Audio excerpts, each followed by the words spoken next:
Tanah Langkat, tanah bersejarah tempat berdirinya Kesultanan Langkat. Kemajuan ekonomi dan seni budaya membawa Langkat menjadi pusat perdagangan di masa itu. Sultan demi sultan memimpin rakyat menuju masa terbaiknya, sebelum akhirnya memutuskan untuk bergabung ke Republik Indonesia di masa kemerdekaan. Kini, Langkat menjadi tempat berbaurnya berbagai suku dan etnis di tengah perkembangan zaman. Kota yang sibuk, tapi tidak melupakan sejarahnya. Di berbagai penjuru kota, bangunan lama masih berdiri. Rumah panggung belum tergantikan, suasana kental kesultanan masih terasa.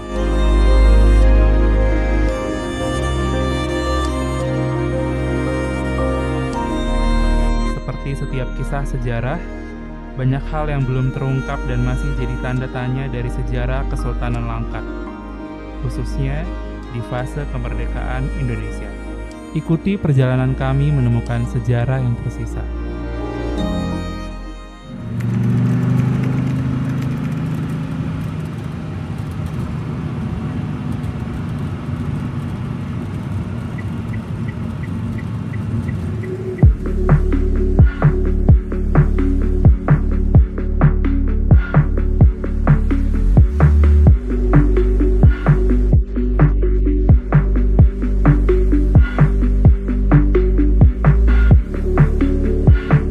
Pada kesempatan kali ini kita ingin membahas nanti tentang tanah ulayat ya, tanah yang merupakan milik kesultanan, yaitu Sultan Abdul dari Sultan Musa, Sultan Abdul Aziz, dan Sultan Mahmud. Sultan Mahmud ya.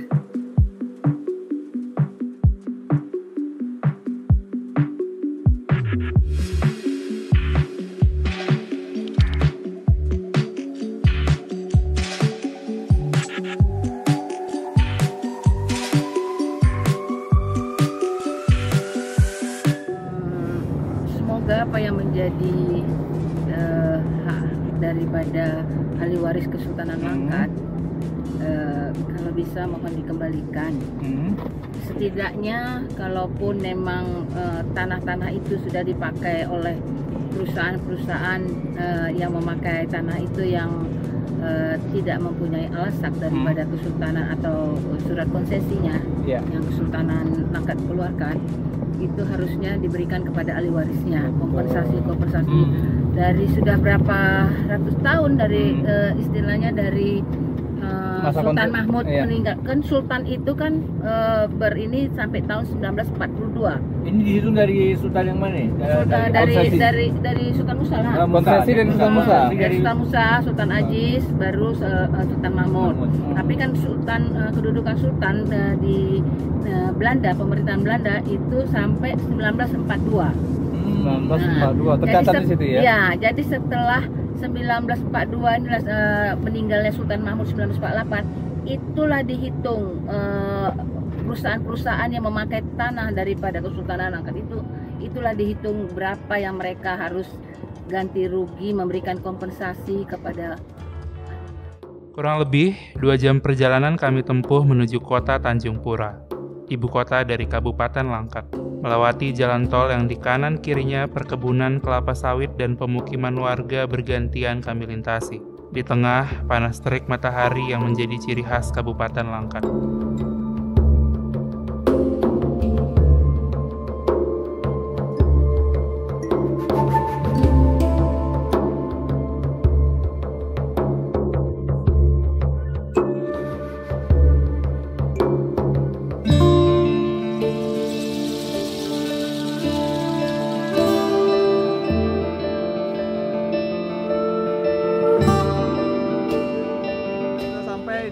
Lokasi salah satu ya aset Kesultanan Sultan Abdul Kesultanan Langkat. Sultanan Langkat aja lah, Kesultanan Langkat Ya. Yang merupakan kesultanan terakhir yang bisa dikatakan kita sekarang lagi memastikan kondisi terakhir aset-aset Kesultanan Langkat dan tetap didampingi oleh Tengku Oni hari ini sebagai cucu dari Sultan Abdul Sultan Mahmud. Sultan Mahmud ya. Aduh, Sultan ketiga dari Sultan Langkat. Dan ini kita kunjungi dan sekarang ini posisinya sudah menjadi gedung Sekolah Mandua.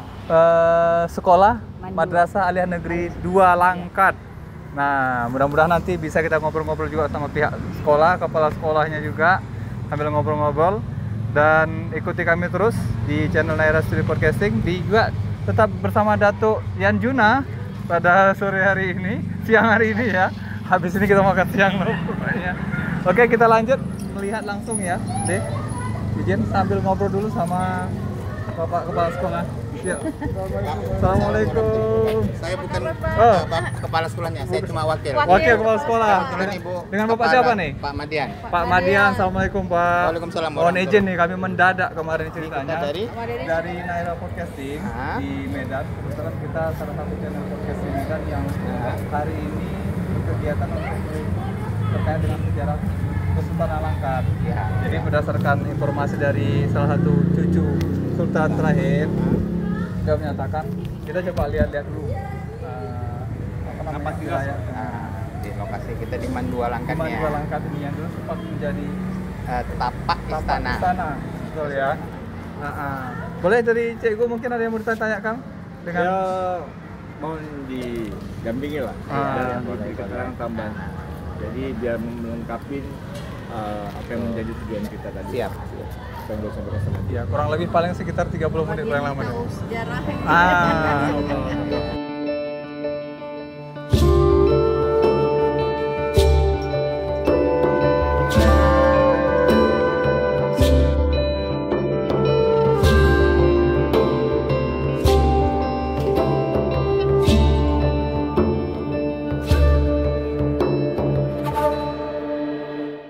Ini kan terjadi pembumi hangusan dan ditinggalkan dan istilahnya ada genosida lah.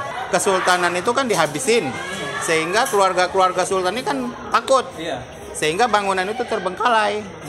Bangunan ini terbengkalai kan pada tahun 63 menurut sesudah itu tahun 48 kalau tidak salah ini diambil alih untuk menjadi sekolah SMA.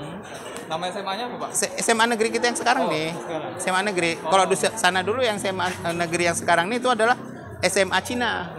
Punya Cina. Oke. Jadi tahun 48 itu kalau tidak salah saya baca, nanti ditukar lagi, itu kan menjadi SMA negeri. SMA negeri diletakkan di sini. Kemudian tahun 63 ketika ketika PGA, dulu kan ada di Medan tuh namanya PGA. Di Medan yang jadi Mandua sekarang di Medan itu PGA. Dipecah, jadi PGA putrinya pindah ke Tanjung Pura di sini. Tidak ada tempat, maka tahun 63 ini dijadikanlah menjadi untuk tempat belajar PGA putri. Ini yang tersisa dari Kesultanan Langkat pada masanya, yang mana ini tadinya masih ada 1,5 meter lagi dari bangunannya. Jadi kita sudah mulai dari tinggian setelah renovasi bangunan dan bangun.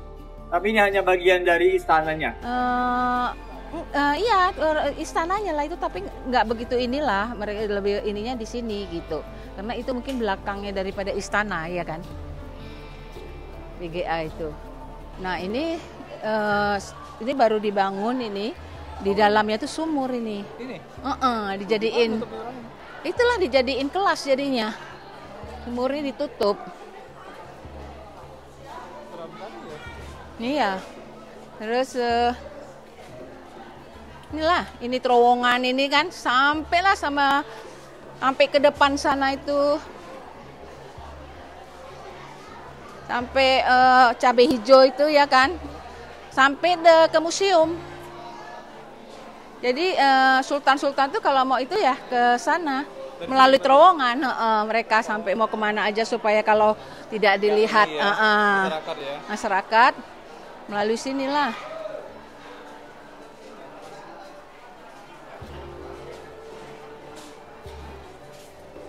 Luas berarti kawasannya ya? Iya, luas.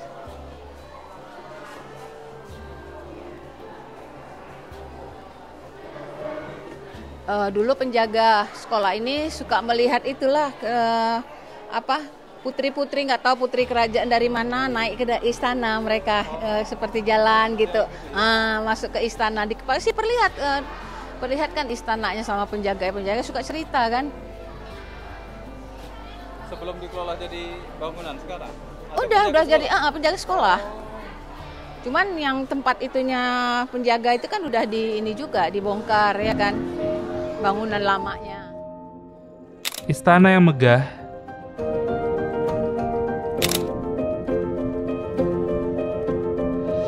prajurit yang andal, alat transportasi yang mewah, harta yang melimpah.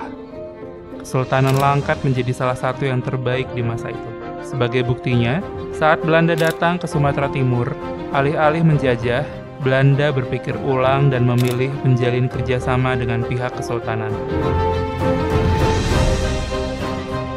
Namun kini, yang tersisa hanya pilar-pilar yang terlalu kuat untuk dihancurkan, beserta cerita di baliknya.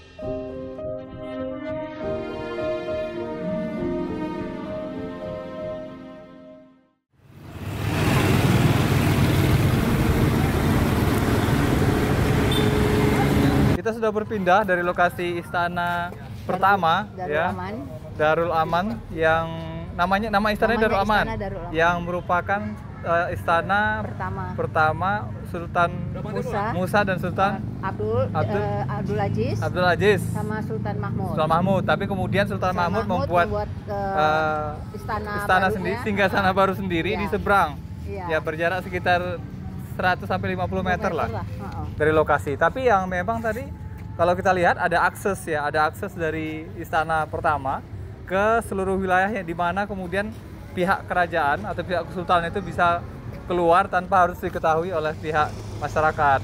Ya mungkin karena hal-hal lain lah. Ya kurang lebih. Nanti kita bahas lagi. Ini sekarang ini kita di istana Darul Aman. Kita lihat kondisinya sekarang. Sudah ditempati oleh para penduduk. Tapi masih ada sisa-sisa benteng-bentengnya aja. Benteng-benteng. Terus tempat pemandiannya itu yang turun dari ini masih ada itu tangganya. Ini yang bukan buaya putih itu bukan? Iya, buaya putih itu. Jadi ada kita make negeri antar. Iya, karena mungkin zaman kepala sekolah masih ada nggak nih? Atau udah pulang? Nggak pernah komunikasi sama mereka. Kita hanya komunikasi dengan lewat aja lah ya, izin lewat aja nih. Izin Bu.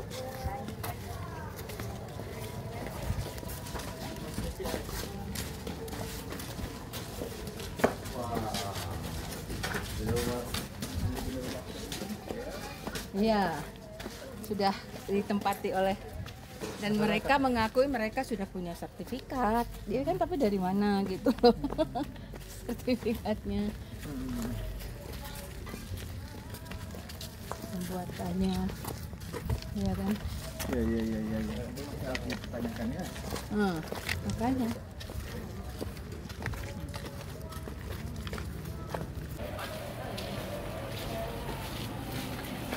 Ini apa? Ya, Bu.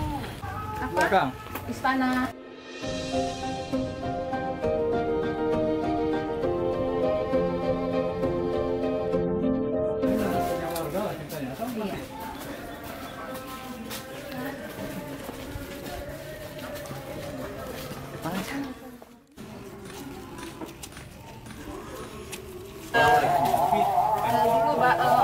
Yang itu dari kedapuan.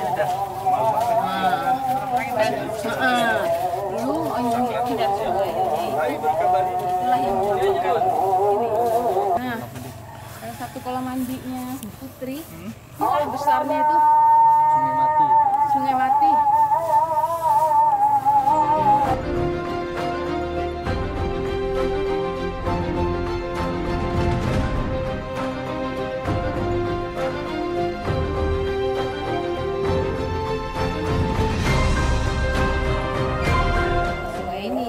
Sungai ya? Iya, Sungai Mati. Karena di benteng. Iya. Di sana masih banyak makam-makam lama. Maka dia manusia Firaun ini kan apa kampung istana. Good. Jadi Ini Hans Pangeran dulu almarhum ayahnya sejarawan di sini, Bapak Jainalaka itu.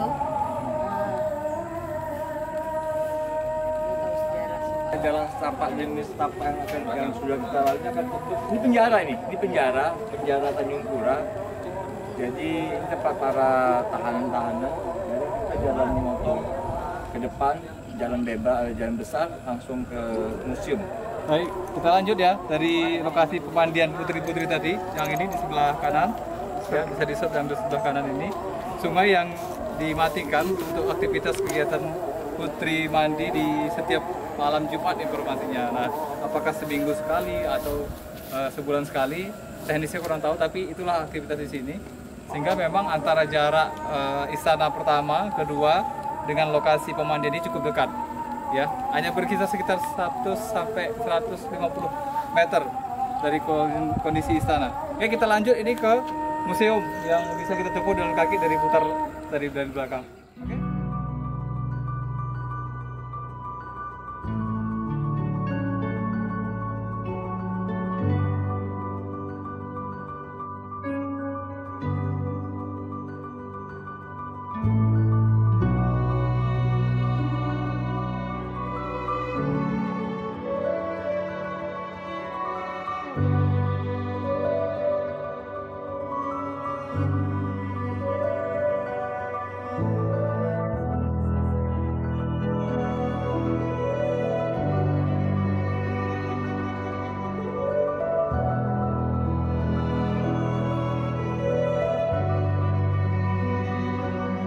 Kita lanjut ke museum ya. Tadi dari pemandian putri kita pindah ke museum.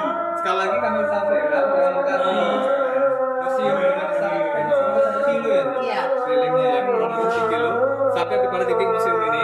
Iya. Kemudian kita coba langsung nanti kita yang sampai Iya. Ini dulu kantor perapatan adatnya Sultan yang dulu diserahkan kepada Tengku Amir Hamzah. Ini replika istana Upan Langkat ya. Langkat ya. Ini yang mana? Yang dari Salam atau dari atas? Ini Salam kayaknya, karena bukan yang bulat itu. Oh, membedakannya kalau misalnya Iya. Darul Aman itu yang Dia ada bulat. kubahnya gitu ya kan. Kubahnya, kalau Yang lama berarti? Ini yang baru. Terbaru ya. Yang Iya. Salam yang ini. Di foto-foto Sultan Mahmud beserta keluarganya. Keluarga besarnya. Benar lah ya. Kalau ngikuti memang tatanan bentuk bangunan adatnya memang ada kota-kota itu. Iya. Ya, tapi atapnya nggak seperti yang dari rest area. Beda kan? Sama. Dia agak tinggi begini ya. Beda. Ini banyak. Di Museum Daerah Langkat, Nde Oni bersama Zain Ridwan dan Yan Juna kembali ke masa lalu dalam sekejap. Menapaktilasi setiap foto keluarga kesultanan dan diorama yang ada.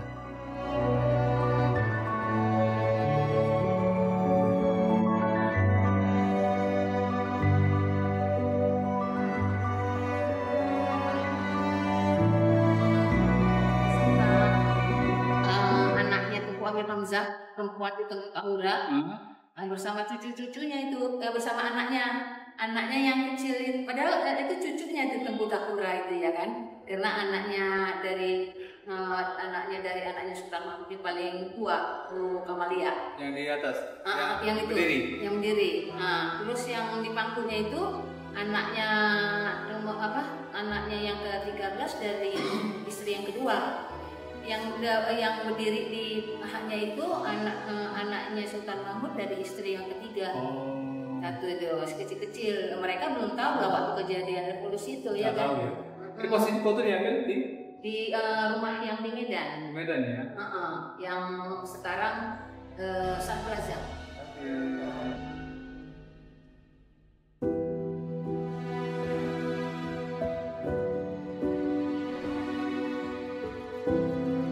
Apa sebenarnya makna tanah ulayat bagi Oni sebagai zuriat, dan kalau pernah mungkin Oni ngobrol-ngobrol dengan masyarakat setempat, apa sih makna tanah ulayat itu bagi masyarakat di Kesultanan Langkat ini gitu loh?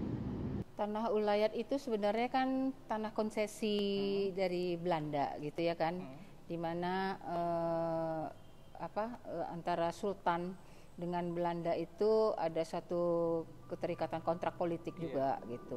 Jadi sultan-sultan itu membuat suatu konsesi, surat-surat konsesi agar bahwa surat konsesi itu perjanjian antara cuman di konsesi itu kadang-kadang ada yang bertanggung jawab atas tanah itu adalah mungkin adiknya daripada Sultan Pangeran-pangeran itu, bisa juga dari kedatukan, ya kan, kejuruan. Itu tergantung daripada konsesi yang ada gitu.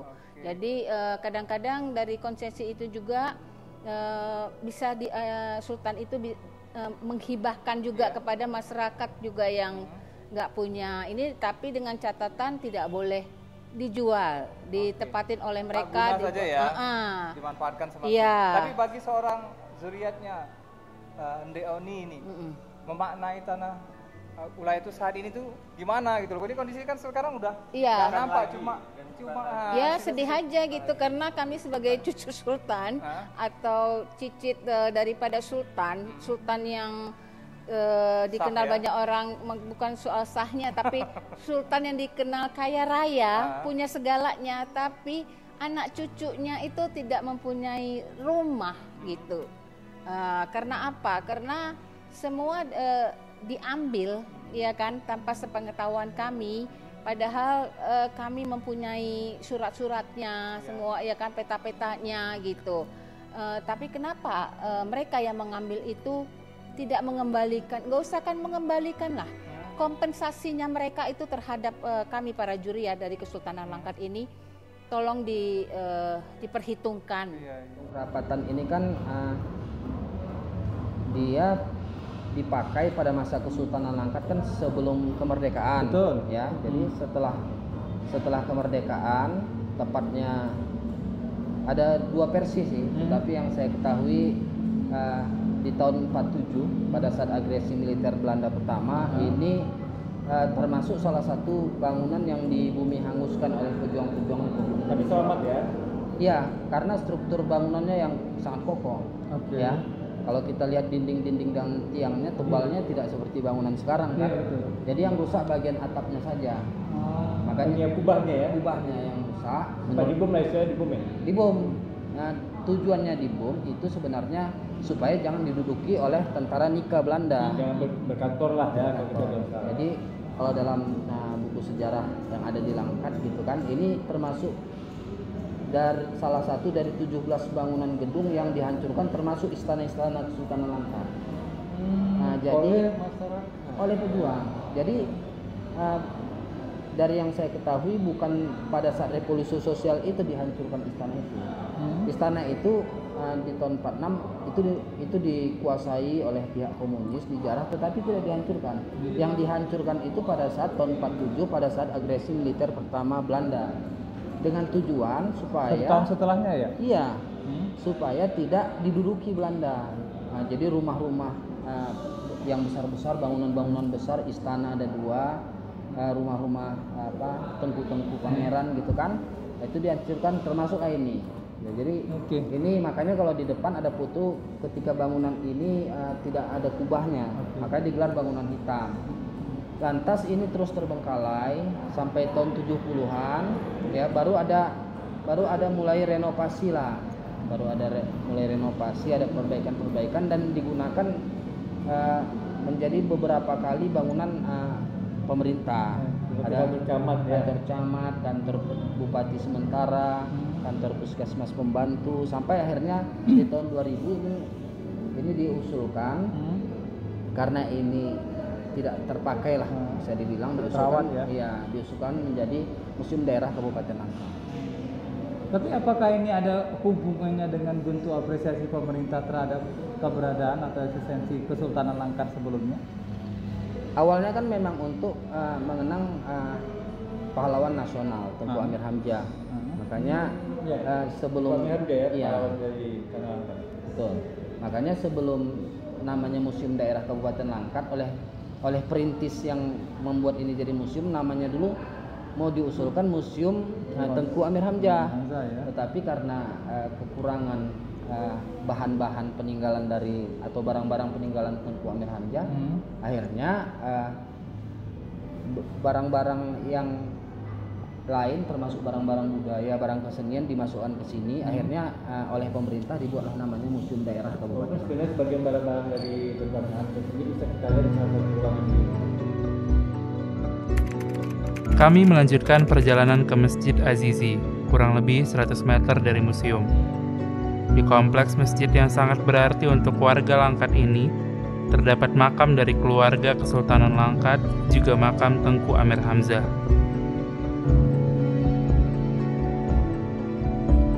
Ndooni menjelaskan satu persatu cerita keturunan sultan yang dimakamkan di sini.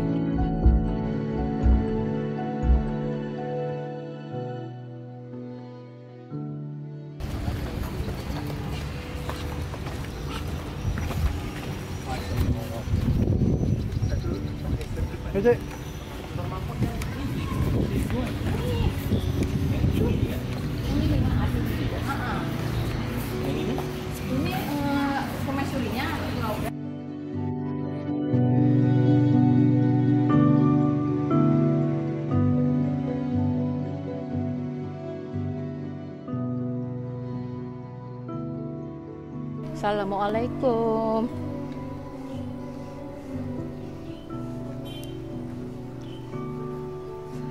Permaisuri Sultan Mahmud dari Tengku Rauda.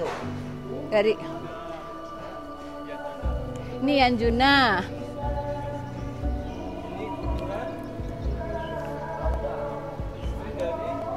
Tengku Sultan Mahmud. Iya.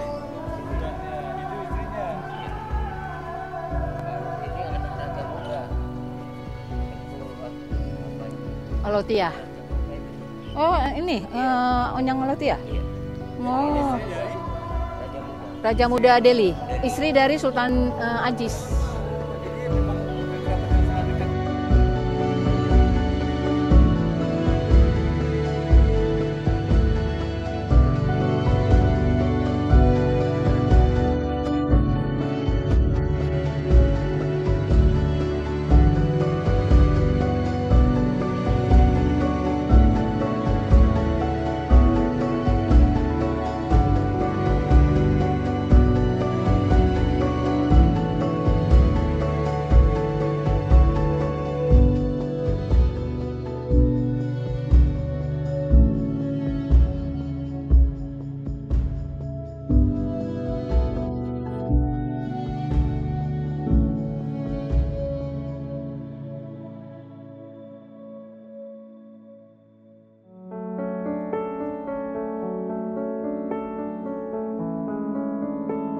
Kolam renang Putri Raja. Di depan kita ini ya?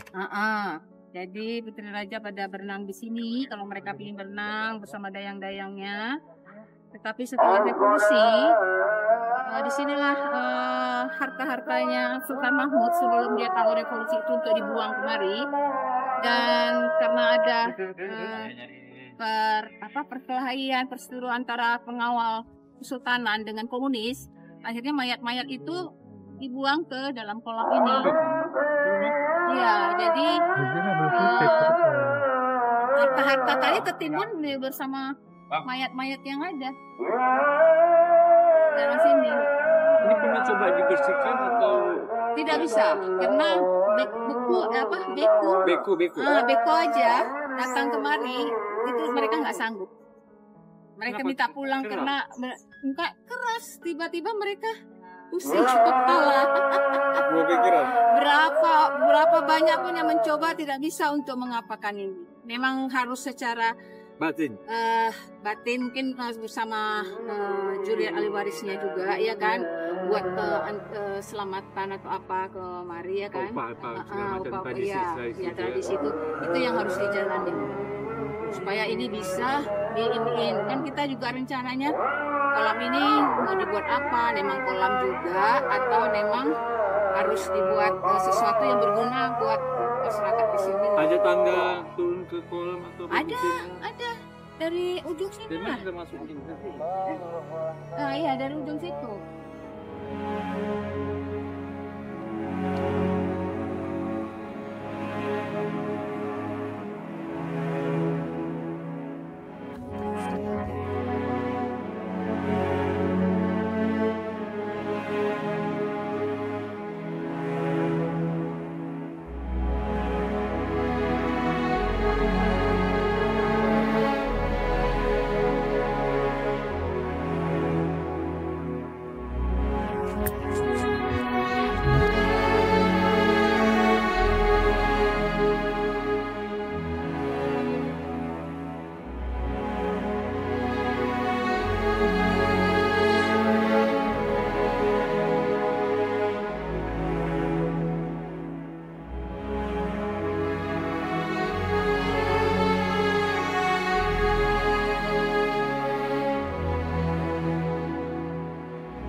Ahoy, ya akhirnya aku yang Juna dan Saya Jen, Jen ya dan ini Koni mengakhiri petualangan pada hari ini. Gak hanya petualangan sih, tapi lebih penjelajahan, eksplorasi tentang Kesultanan Melayu di Langkat. Ya, jadi saksikan terus Aira Studio Podcast dengan nanti banyak liputan-liputan lainnya yang pastinya bermanfaat dan berguna buat semuanya. Dan jangan lupa di subscribe kita punya YouTube channel dan follow, push ya lonceng-loncengnya, dan juga follow sosial media kita yang lain, ada Facebook, Instagram, Spotify dan juga TikTok ya. Aku Jan Yuna. Sabar dulu dong. Belum. Apabila ada investigasi lain yang berkaitan dengan Kesultanan, teman-teman bisa komen di kolom komentar kita untuk kemudian menjelaskan, karena rencananya setelah ini akan ke Kesultanan Serdang ya, Cikgu ya. Sedang. Insya Allah ke Serdang. Jadi Jumpa Jakira.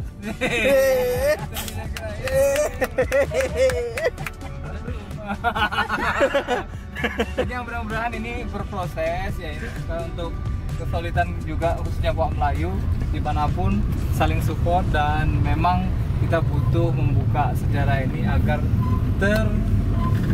terbuka jalan kebenaran dan fakta yang memberikan kebaikan untuk semua pihak lah. Intinya itu. Jas merah ya, jangan lupa Sejarah. dan harus jujur lah. Sejarah itu harus jujur, kalau nggak jujur nanti terbujur. Jadi gunanya untuk suruh masa depan, generasi bangsa.